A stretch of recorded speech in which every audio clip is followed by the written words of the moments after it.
आपका स्वागत है आपके अपने चैनल महाअध्ययन में। वीडियो को लाइक करें और चैनल को अगर अभी तक सब्सक्राइब नहीं किया है तो सब्सक्राइब करें।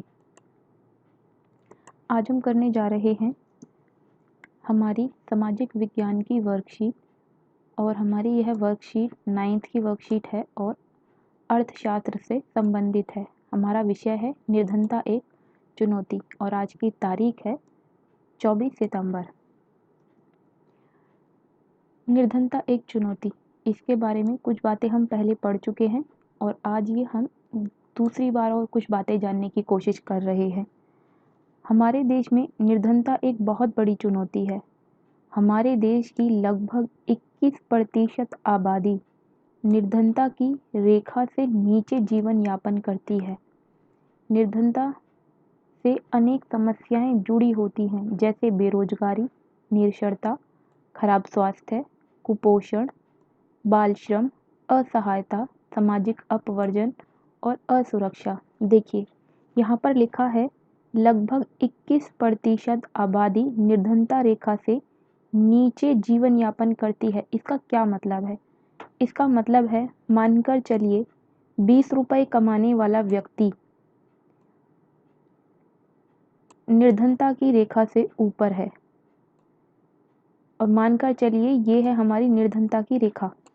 जो व्यक्ति इससे भी कम रुपए कमाए, अगर हम कहते हैं कि 20 रुपये कमाने वाला व्यक्ति निर्धन है और जो व्यक्ति 20 रुपये से भी कम कमा रहा है, 5 रुपये कमाता है, 4 रुपये कमा रहा है, तो वह निर्धनता की रेखा से भी कहीं ज़्यादा नीचे है।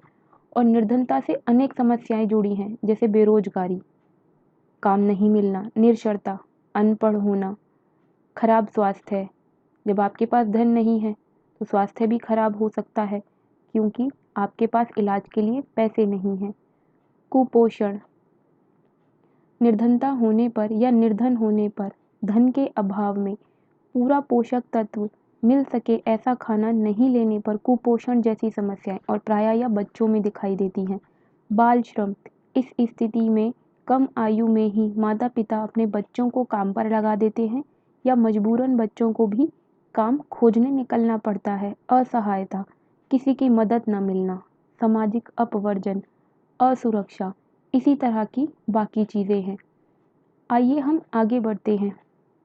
अंतर्राष्ट्रीय निर्धनता रेखा के अनुसार प्रति व्यक्ति $1.9 प्रतिदिन से कम पर जीवन निर्वाह करने वाले व्यक्ति निर्धन माने जाते हैं। इसका क्या मतलब है? इस लाइन का मतलब है कि अगर हम विश्व के स्तर पर देखें कि निर्धन व्यक्ति किसे माना जाएगा या कितना कमाने वाला व्यक्ति निर्धन नहीं होगा या इससे कम कमाएगा तब वह निर्धन माना जाएगा, तो यह है ये प्रतिदिन $1.9 से जो कम कमाएगा उसे निर्धन माना जाएगा।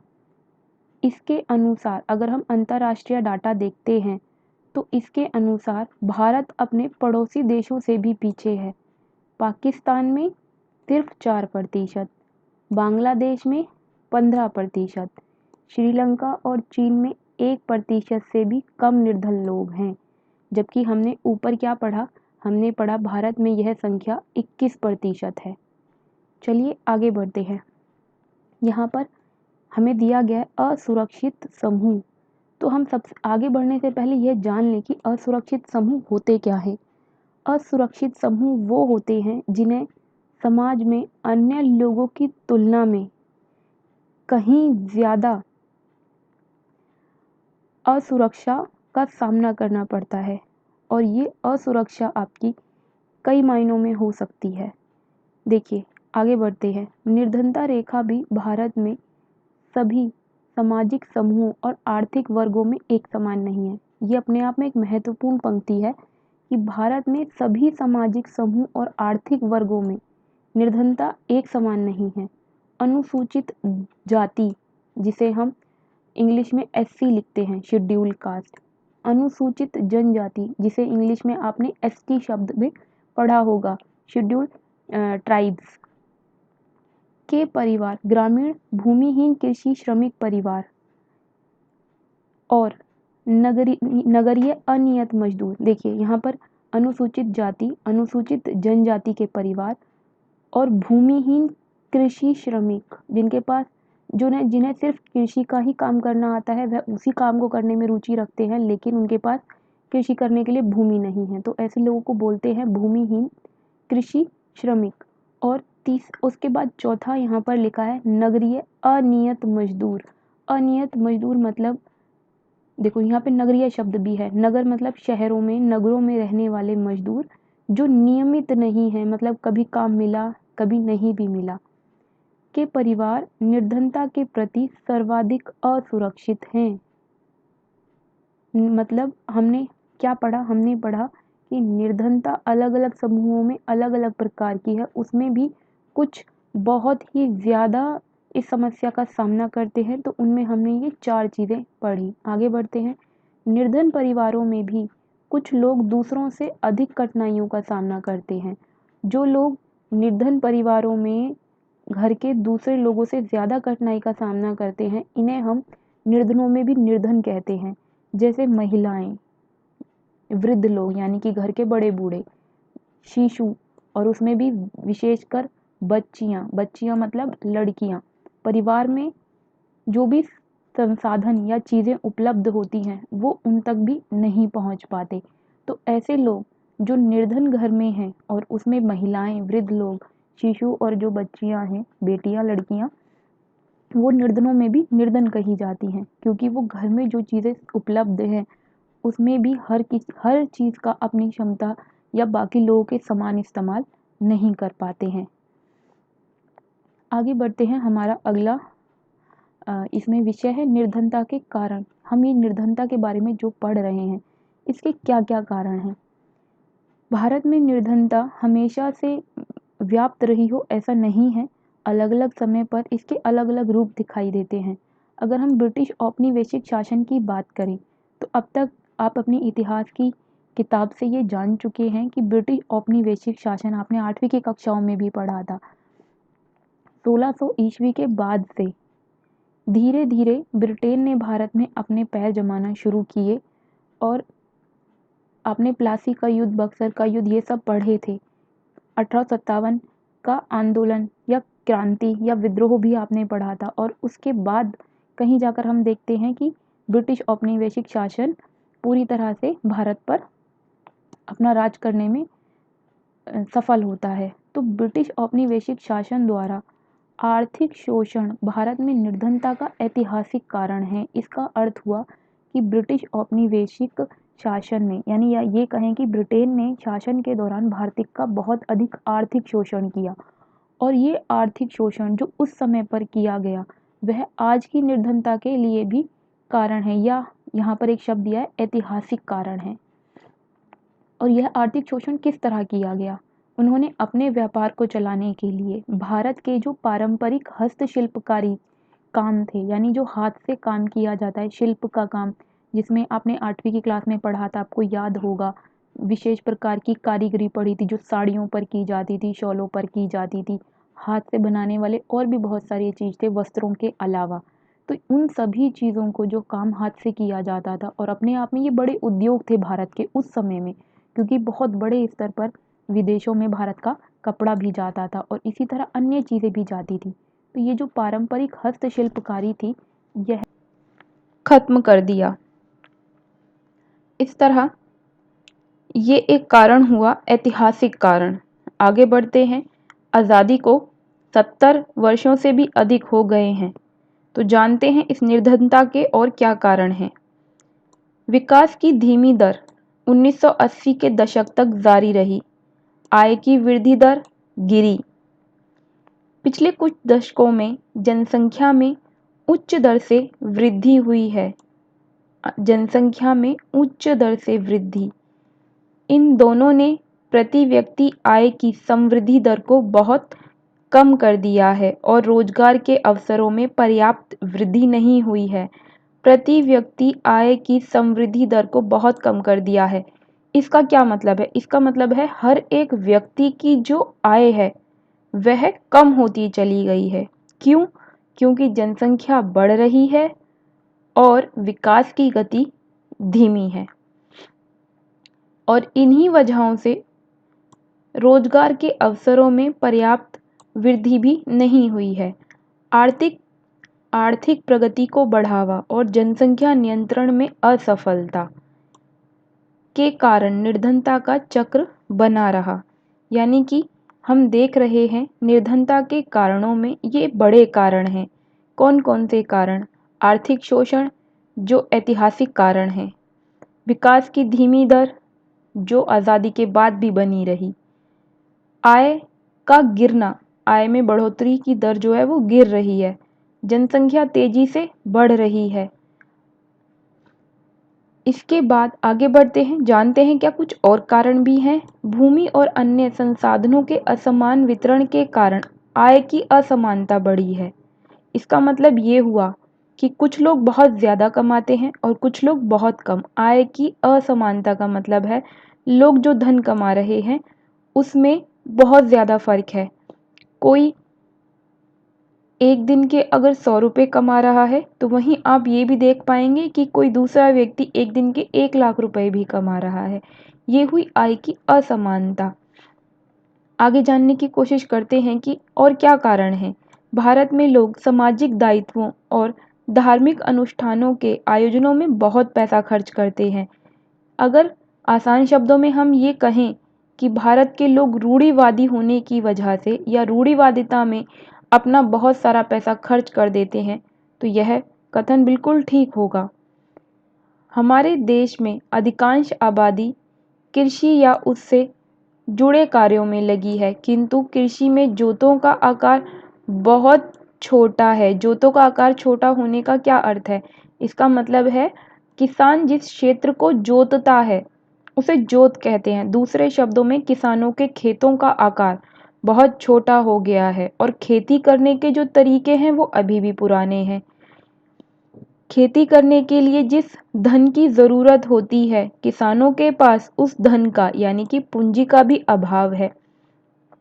खेती करने के लिए किसानों को बीजों, उर्वरकों, कीटनाशकों जैसी चीज़ों की ज़रूरत पड़ती है। अब क्योंकि उनके पास धन का अभाव है इसलिए वो इस धन को ऋण पर ले लेते हैं। ऋण मतलब कर्ज ले लेते हैं। देखो यहाँ पर लिखा है कर्ज लेते हैं। अब क्योंकि गरीब लोग या निर्धन लोग बहुत मुश्किल से ही कोई पैसा बचा पाते हैं इसलिए वो कर्ज का पैसा भी चुका नहीं पाते और इस तरह कर्ज को चुकाने के लिए वह दोबारा कर्ज लेते हैं और इस तरह ये प्रक्रिया चलती रहती है। अंततः वह इस ऋण लेने के कारण यानी कि ऋणग्रस्तता के कारण और निर्धन होते चले जाते हैं। अत्यधिक ऋणग्रस्तता निर्धनता का कारण और परिणाम दोनों साबित होती है। आगे बढ़ने से पहले मैं आपको एक बात बता दूं कि हमने यहाँ पर ये एक उदाहरण लिया था। याद रहे कि अंतर्राष्ट्रीय निर्धनता रेखा के अनुसार प्रति व्यक्ति 1.9 डॉलर प्रतिदिन से कम पर जीवन निर्वाह करे। इसका मतलब एक व्यक्ति 1.9 डॉलर से भी अगर कम कमाता है तो वह गरीब है और इसी आंकड़े के हिसाब से भारत में 21% जनसंख्या निर्धनता की रेखा के नीचे आती है यानी कि गरीबी की रेखा के नीचे आती है। चलिए आगे बढ़ते हैं, देखते हैं आज हमने क्या क्या सीखा। पड़ोसी देशों की तुलना में भारत में निर्धनता का अनुपात अधिक है। इसके क्या क्या कारण हैं? इसके कारण हैं बेरोजगारी, निरक्षरता, खराब स्वास्थ्य, कुपोषण, बाल श्रम, असहायता, सामाजिक अपवर्जन, असुरक्षा। इन सभी कारणों से पड़ोसी देशों की तुलना में भारत में निर्धनता का अनुपात अधिक है। अब आगे बढ़ते हैं। दूसरा प्रश्न इन्होंने हमसे पूछा है, असुरक्षित समूह किन्हें माना जाता है? तो हमने जाना था कि असुरक्षित समूह वो हैं जो समाज के अन्य वर्गों की तुलना में ज़्यादा गरीबी और सामाजिक बहिष्कार के शिकार होते हैं। भारत में इसके लिए हमने उदाहरण भी देखे थे, अनुसूचित जाति और अनुसूचित जनजाति एससी और एसटी और भूमिहीन कृषि श्रमिक, नगरीय अनियत मजदूर परिवार, ये वो लोग हैं जो गरीबी का सामना तो करते ही हैं, साथ में सामाजिक बहिष्कार का भी सामना करते हैं। मैं उम्मीद करती हूँ सामाजिक बहिष्कार का अर्थ आप समझते होंगे, लेकिन चलिए फिर मैं भी एक बार बता देती हूँ। सामाजिक बहिष्कार का मतलब होता है कि समाज के लोग इन्हें अपने साथ उठना, बैठना, रिश्ते रखना, इनकी मदद करना, इन सब चीज़ों से बचने की कोशिश करते हैं। आगे बढ़ते हैं। निर्धनों में भी निर्धन कौन हो सकते हैं और क्यों? हमने ये पढ़ा था कि निर्धनों में भी निर्धन वो लोग होते हैं जो गरीबों के घर में हैं और जो घर में चीज़ें मौजूद हैं उनका भी इस्तेमाल अपने लिए नहीं कर पाते। जैसे उदाहरण के लिए स्त्रियां घर में मौजूद खाने को पुरुषों के लिए छोड़ देती हैं। घर में मौजूद लड़कियों को घर में मौजूद लड़कों की तुलना में कुछ खाने पीने के सामान से वंचित कर दिया जाता है, जिसमें फल या दूध जैसी चीज़ें हो सकती हैं। शिक्षा से वंचित कर दिया जाता है। कई बार कपड़े या दूसरी ज़रूरत की चीज़ों से वंचित कर दिया जाता है। बड़े बूढ़े भी घर में इन सब चीज़ों को इसलिए दूसरे लोगों के लिए छोड़ देते हैं या उन्हें नहीं दिया जाता है कि कम है, तो जो लोग घर में काम कर रहे हैं उन लोगों को वो चीज़ दे दी जाए। तो इसका उत्तर है यह। आसान शब्दों में आप इसे लिख सकते हैं। भारत में औपनिवेशिक शासन किस प्रकार निर्धनता का कारण बना? तो इसका उदाहरण या इसका उत्तर यह है। आर्थिक शोषण के द्वारा औपनिवेशिक शासन ने भारत को निर्धन बना दिया और यह काम उन्होंने भारत की पारंपरिक हस्तशिल्पकारी को नष्ट करके किया, जिसके कारण हस्तशिल्पकार निर्धन होते चले गए। मैं उम्मीद करती हूँ यह वीडियो आपको पसंद आई होगी, आपके लिए लाभदायी सिद्ध हुई होगी। अगर आप चाहते हैं कि आपका सामाजिक विज्ञान का विषय मजबूत हो, यानी आपकी पकड़ अपने विषय पे अच्छी होती जाए, तो इस चैनल को सब्सक्राइब करना बिल्कुल ना भूलें। विद्यार्थियों, आपके लिए यह वीडियो बनाने में बहुत मेहनत लगती है, तो हमारे उत्साह के लिए वीडियो को लाइक करना बिल्कुल ना भूलें। अगर आपका कोई वर्कशीट से संबंधित सवाल है तो आप उसे कमेंट बॉक्स में लिख दें। यथासंभव आपके सवाल का जवाब दिया जाएगा। वीडियो को देखने के लिए चैनल को सब्सक्राइब करना बिल्कुल ना भूलें। आगे बढ़ते हैं। आगे हमारा सवाल है, भारत में निर्धनता के विभिन्न कारण कौन कौन से हैं? तो ये भी हमने डिस्कस किए थे। ये सभी कारण भारत में निर्धनता के बड़े कारण हैं। हस्तशिल्प कार्य का समाप्त होना, विकास की दर या आर्थिक प्रगति का धीमा होना, जनसंख्या में वृद्धि होना, भूमि और अन्य संसाधनों का असमान वितरण, आय की असमानता, रूढ़िवादी विचारधारा। और इसी तरह अगले प्रश्न का उत्तर जो हमने अपनी वर्कशीट में डिस्कस किया था वो रहा यह। निर्धनता का कारण और परिणाम दोनों हैं क्या? ऋण जाल। किस प्रकार? वो मैंने आपको बताया था। ज़रूरत की चीज़ों को खरीदने के लिए किसान ऋण लेते हैं, यानी कि कर्ज लेते हैं, और वह कर्ज चुका नहीं पाते और दोबारा कर्ज लेते हैं, और इसी तरह से वह ऋणग्रस्तता में फंस जाते हैं, जो कि निर्धनता का कारण और परिणाम दोनों हैं। वीडियो को लाइक करें। अगर चैनल को सब्सक्राइब नहीं किया है तो सब्सक्राइब करें। नोटिफिकेशन के लिए बेल आइकन को प्रेस करें। Thank you.